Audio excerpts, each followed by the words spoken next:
며칠째 김흥국의 발언으로 시끄러운데요. 김흥국은 대놓고 윤석열 대통령 쪽과 보수 진영을 지지하는 발언을 했습니다. 그런데 이번에는 한 네티즌과 설전을 벌였는데 김흥국이 작년에 무면허 상태로 음주운전을 했다가 적발되어 벌금 100만 원을 받은 걸 가지고 김흥국에게 지적을 하니 김흥국은 왜 다 끝난 일을 이제 와서 뭐라 하냐며 버럭한 것이 일의 시작이었습니다. 김흥국은 작년 4월 29일 서울 강남에서 차를 몰고 불법으로 진로를 변경하다 경찰에 적발됐는데 당시 무면허 상태였다고 합니다. 게다가 2021년 4월 서울 용산구 이촌동의 한 사거리에서 SUV를 몰다 오토바이와 부딪힌 뒤 현장을 수습하지 않고 달아난 혐의로 재판에 넘겨져 벌금형을 선고받은 적도 있는데요. 또한 2013년 음주운전 혐의로 면허정지 처분을 받았으며 1997년에도 음주운전을 하다 사고를 내 무리를 일으킨 음주운전 상습범이라는 게 알려졌습니다. 음주운전은 사람의 목숨을 앗아갈 수도 있는 큰 범죄이기에 더욱 논란이 되고 있는 것이죠. 한 시민은 불법 차선 변경에 무면허 운전으로 처벌받았다는 기사가 공개되었다고 하는데 아무리 무식하게 들이대도 이건 아닌 것 같다 고 비판했는데 이에 김흥국은 너도 사고 치지 말고 잘 살아라 고 반박했습니다. 특히나 김흥국은 보수 진영을 공개적으로 지지하고 윤 대통령을 보호하는 입장이었기 때문에 같은 보수 측에서도 이렇게 음주운전을 밥 먹듯이 하는 사람이 보수라면 차라리 입을 닫았으면 좋겠다는 말이 나올 정도죠. 김흥국은 서울 용산구 한남동 대통령 관저 주변 윤석열 대통령 관저 앞 불법 체포 저지 집회에 참석해 직접 발언을 하기도 했는데요.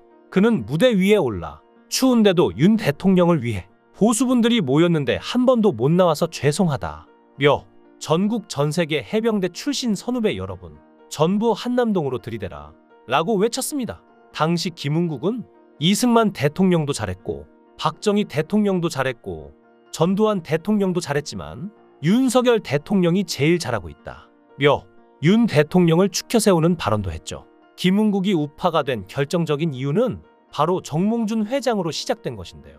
갑자기 정몽준 회장님에게서 지리산이나 가자고 전화가 왔었는데 실제로 만나보니 키도 크고 보폭도 컸다고 회상했죠. 그래서 같이 정상에 올라가더니 정몽준이 나보고 대통령 선거 나오라는데 내가 나가면 도와줄 거냐고 김흥국에게 물었다는데요.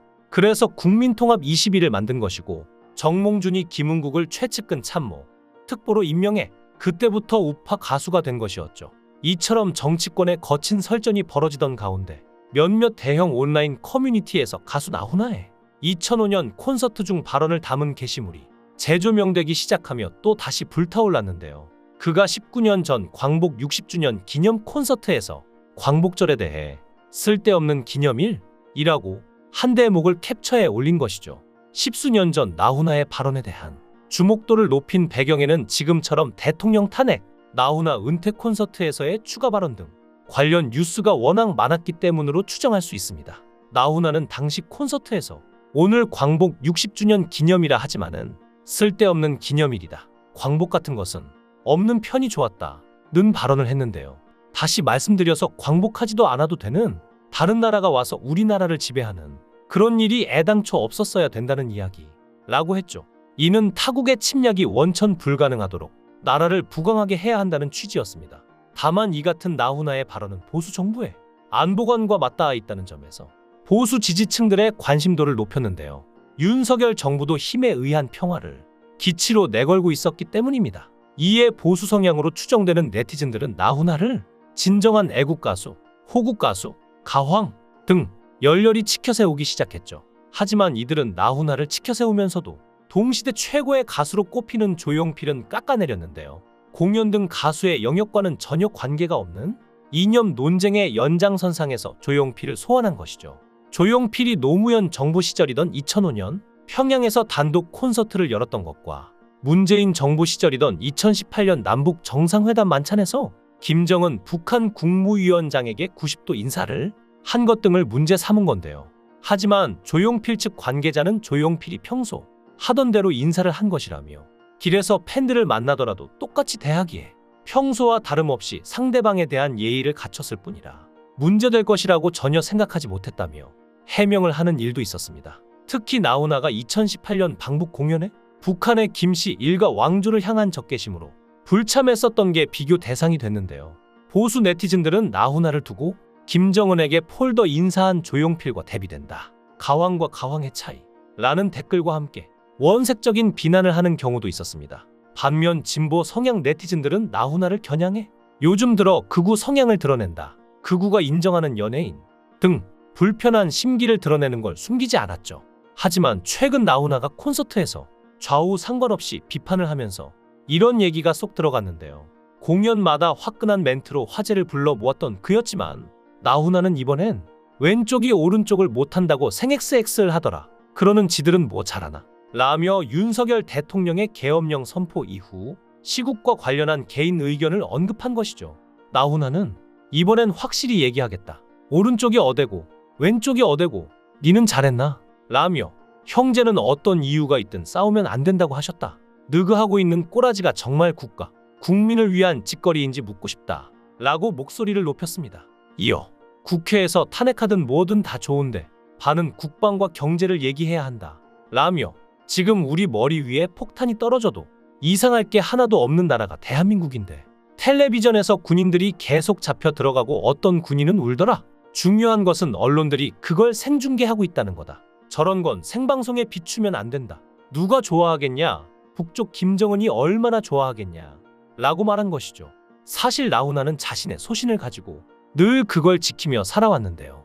정치에 대한 의견도 명확했습니다. 어느 여당 당직자가 나훈아에게 국가와 민족을 위해 정치를 좀 하셔야 하지 않겠습니까?